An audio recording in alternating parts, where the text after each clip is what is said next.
श्री कृष्ण कहते हैं, हे मानव, जब तू थक जाए, जब तुझे लगे कि अब और नहीं चला जा सकता, जब परिणाम देर से आए और मन डगमगाने लगे, तब मुझे याद करना, क्योंकि मैं वही होता हूं, तेरे धैर्य की अंतिम सीमा पर। एक युवक था, नाम था अर्जुन। यह वही अर्जुन नहीं, यह आज का अर्जुन था, तुम, मैं, हम सब। अर्जुन हर दिन बदलता था लक्ष्य, आज कुछ बनने का सपना, कल कुछ और। वह बोला, कृष्ण, मैं प्रयास करता हूं, लेकिन परिणाम नहीं आते, मैं टिक नहीं पाता। तभी अंतरात्मा में एक स्वर गूंजा, श्री कृष्ण, अर्जुन, क्या तू जानता है बीज को सबसे अधिक पीड़ा कब होती है? अर्जुन चुप रहा। कृष्ण, जब वह जमीन के नीचे होता है, अंधकार में, न कोई देखता है, न कोई सराहता है, पर वही समय उसके वृक्ष बनने का होता है। अर्जुन बोला, पर प्रभु, धैर्य रखना कठिन है। कृष्ण मुस्कुराए, धैर्य का अर्थ प्रतीक्षा नहीं, धैर्य का अर्थ है बिना टूटे कर्म करते रहना। लोग सोचते हैं धैर्य मतलब हाथ पर हाथ रखकर बैठना। नहीं अर्जुन, धैर्य मतलब आंखों में विश्वास और हाथों में कर्म।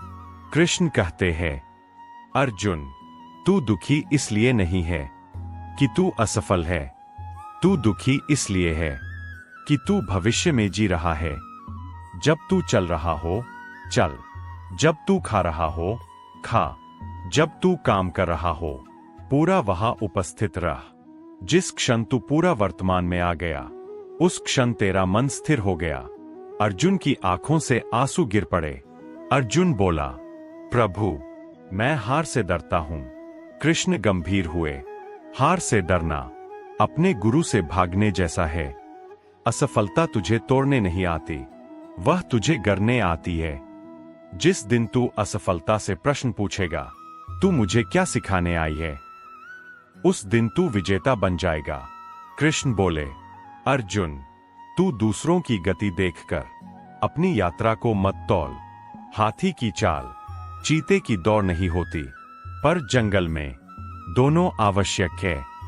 तुलना धैर्य की सबसे बड़ी शत्रु है। कृष्ण ने कहा, कर्म कर, पर कर्म से प्रेम कर। जब तुझे काम में आनंद मिलने लगे, तब समझ लेना फल स्वयं आने वाला है। फल को पकड़ने की कोशिश मत कर, वह डरकर भाग जाता है। प्रक्रिया से प्रेम कर, फल पीछे पीछे आएगा।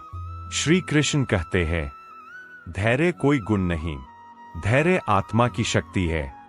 जो व्यक्ति अंत तक टिक जाता है, वही सफल होता है।